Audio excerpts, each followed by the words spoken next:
Okay, so what are we gonna cook with Gold Sea's premium tuna?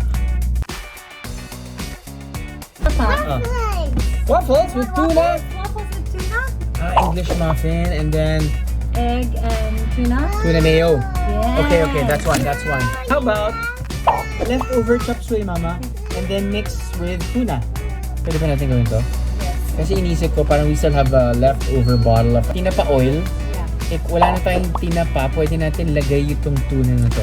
Oo nga, kasi nanghihinayan ka. Wala na ang tinapa. Ayaw mo pang itapon. Kasi may garlic pa, may oil. Yeah. It still has a May lot olives. of flavor. So might as well. Sa panahon yan eh, kailangan tayong magano. okay, Let's save. let's go. Let's go.